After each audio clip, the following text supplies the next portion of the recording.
Explain what happened with the baseball bat pregame last year. Oh, man. And do you think that put Odell on sort of high alert? So the bat was taken completely out of context.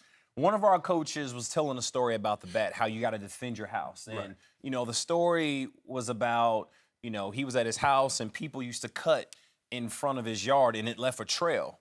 And he was a young kid at the time, but he was brave enough and he's like, well, I defend my house, I defend my dirt. So he took a bat, a wiffle bat, and starts, you know, he's like 10 or 11 and these kids were walking on this path in front of to go to a grocery store or something like that, a gas station. And he's swinging a bat. Right. But as he's telling the story, he was using a bat, you know, as a metaphor. Right. So we, as DBs, we took that and was like, yeah, we coming out and we swinging.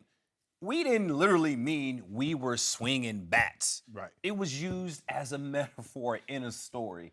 And I think he mentioned something about he got threatened with the bat. Right. He did? Nobody threatened you, man. I was there. We weren't out there threatening nobody. We were threatening to kick your butt on the field with our shoulder pads and our helmets and our skills with our defense, but we weren't trying to, you know, pull a Tanya Harding, Nancy Kerrigan. You know what I'm saying? Like that, we wasn't about that. The bat took then all of a sudden the bat became the underlying.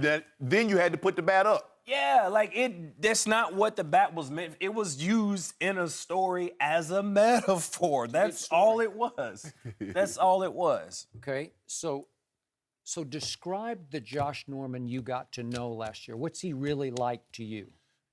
Well, Josh is very eclectic. He's different. He's wild. He says crazy things, but yet when you get him on the field, he's all in.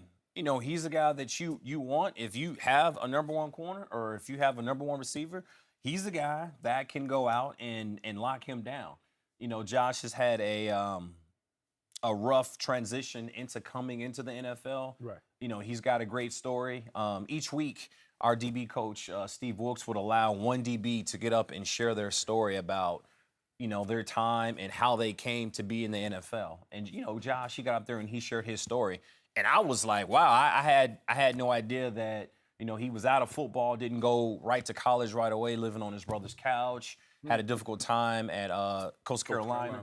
Yeah, you know, and you get to see all this. And, I mean, he's definitely put his work in. The guy's, he is a hard worker, and he's definitely reaping the benefits, you know, now being in Washington. You used the term shutdown corner. Carolina played a lot of zone coverage. And he didn't normally travel. Now, he did travel with Odell Beckham. Right. Do you believe when they mention top corners like Peterson and Talib and Rivas and all these top corners, you put him in there, that same category, even though he doesn't travel? So he didn't travel the first 2 weeks. Last year in Carolina, I was there. I played opposite of him. Right. He traveled.